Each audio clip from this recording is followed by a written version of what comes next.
Alright, peeps. What up?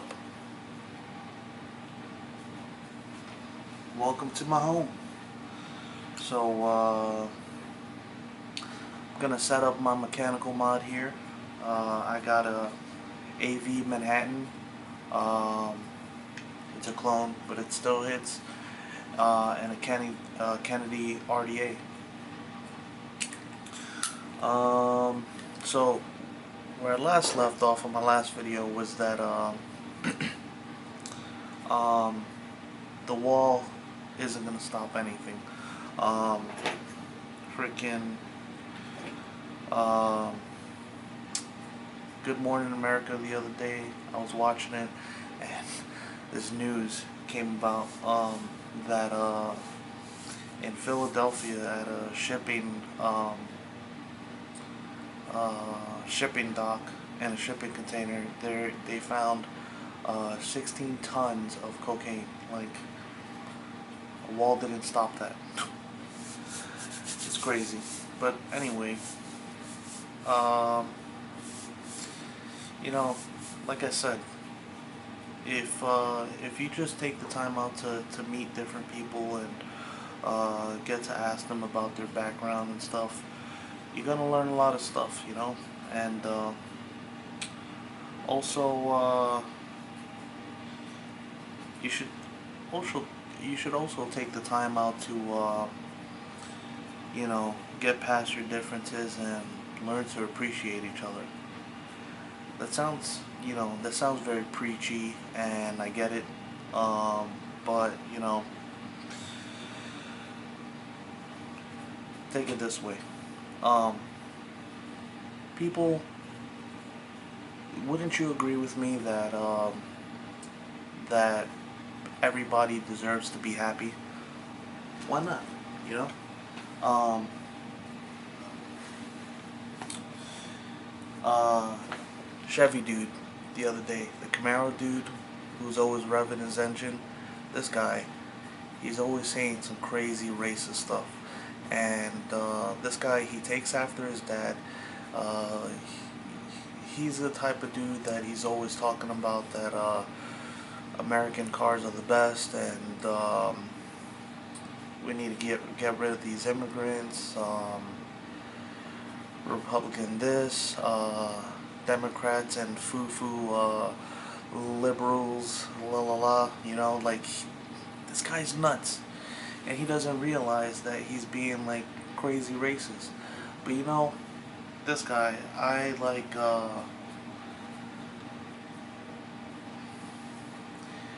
I gotta put my differences aside from this guy and just like meet at a common ground and be nice to him, and we have some pretty interesting conversations, me and that guy. I can't think of anything off the top of my head, but this guy, he's the one who's always trying to get me to listen to Five Finger Death Punch and all these bands that I'm never gonna listen to in a million years. Um, we do meet on one band, and it's Alice in Chains. Alice in Chains is a great band. Like, but then again, like, I was into Alice in Chains like a long time ago. Now when I listen to Alice in Chains, like, and listen to all those grunge bands and stuff, and now I could kind of see how, like, their music is just very depressing. They're all from Seattle, Washington, or the surrounding areas, and that vibe is just very. It's always rainy over there. That vibe is just like totally always uh, depressing. Like, I don't know. I never really been depressed ever, but I could only imagine. Oh, while we're talking about depression, like,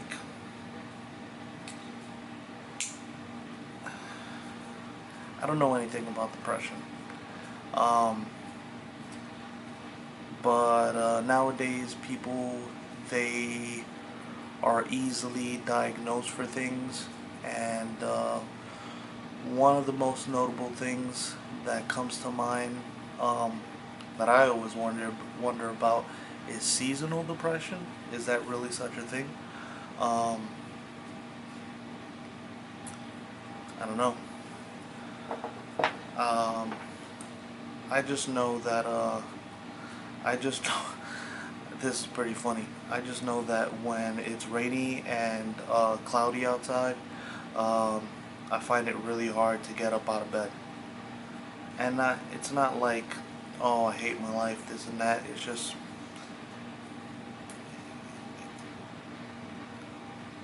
I don't know. It kind of reminds me of like the feeling when it's like 8:30 on a summer day, or like 5:30 on a winter day, when it's just really dreary and is about to turn into nighttime, and it's time to go to sleep. Well, not for me anyway. But you get what I'm saying. Like, it's sleepy time, so it's weird. Yeah, it's really hard for me to get up out of bed because for me, I'm still in sleepy mode.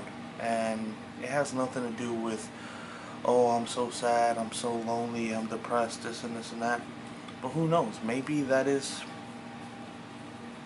seasonal depression, probably. I don't know. I don't think so. Um, yeah, so back to what I was saying. Find some sort of common ground with somebody that you know that you gotta have to work with every day, or somebody you go to school with every day. Maybe you don't care for their politics, maybe you don't care for their outlook on life, but there might be some common ground. You guys would probably talking the same type of smack towards your, behind your boss's back or behind the professor's back or something, and you guys, probably find some common ground. I know some people that actually became best friends off of just talking smack behind somebody's back. Might have been like the supervisor or something, but I think I think we all should find some sort of common ground and get along with each other. Um,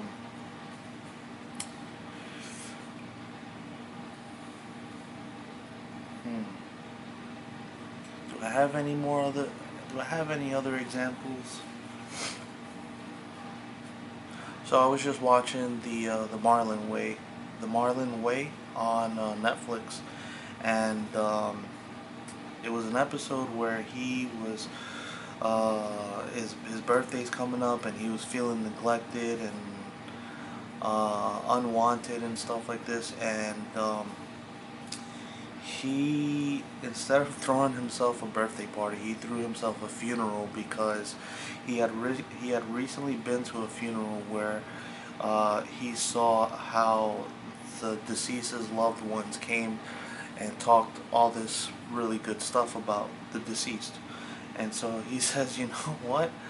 This is a good idea. I think I'm gonna have my birthday theme be a funeral where everybody gets to talk nice about me.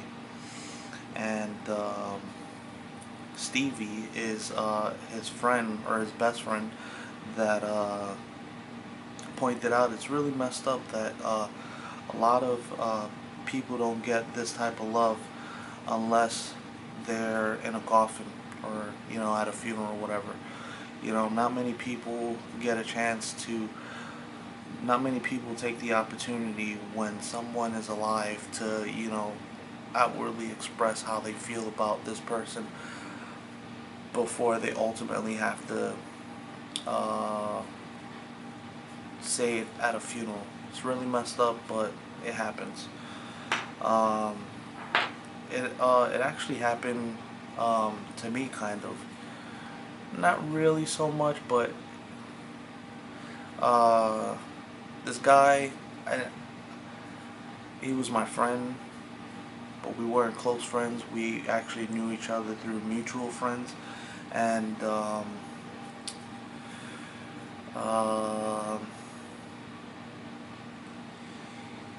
every this guy was like a huge pot smoker, and you know how I feel about um, needing to get a good job and stuff. You know, like in New York City, um, smoking pot, like you cannot get a good job uh, smoking pot. Like they drug test you. So um, this guy, at least at some point, he was a huge pot smoker or whatever. In the later years, he had a daughter. He had a job at a library and stuff, and he was very well liked by the young people that went to. Not even just the young people, like the young kids that came to the library, the his coworkers, everybody liked this guy. This guy was an awesome guy. Um, you know, in my head growing up, a good job was a job like a city job like NYPD, FDNY, um, the power company, Con Edison, the fire department, police, court officer, a job in a hospital or something. Like those are really good jobs. When this guy kept on telling me that he works um, at a library and stuff, uh, I didn't see the brighter side of things. I should have, you know, because this guy, he was a family guy. He had a daughter, and he was so proud to show me her pictures every time we saw each other, and he would show me pictures all the time, and he was so proud, and he says, "Oh, Cam, when are you gonna have children? You gotta jump on it ASAP. It's the best feeling in the world." And I never really got a chance to tell him how proud I was of him, and that he was holding it down. He was doing his thing, you know. So uh, sadly, my friend, he passed away. He went missing for about just under a month, and when he was found, we had a funeral, and it was just really sad, you know. Like, I felt really bad that I never got to tell him that he's doing a great job, and he's an awesome father, and he's holding it down, and he's doing his thing, you know. Um, don't wait till it's too late. My friends, I'm telling you to reach out to your friends, reach out to your coworkers, and maybe tell them, "Yo, thank you for helping me out," or like, "Hey, you did a good job with that paint job or something. Hey, I like your car. You're doing a great job hooking it up. You're doing cool things. Always try to give everybody compliments. You give people compliments, and they might turn around and give you a compliment, and two people giving each other compliments, making each other feel great, is like a step in the right direction. you know I think that's a step in the right direction to make this world a better place. Who knows? Well, take it to consideration what I said, and I hope this information finds you well, and make the best of it. Well, anyway, peeps, I'll catch you in the next video. You all have a great day. Peace.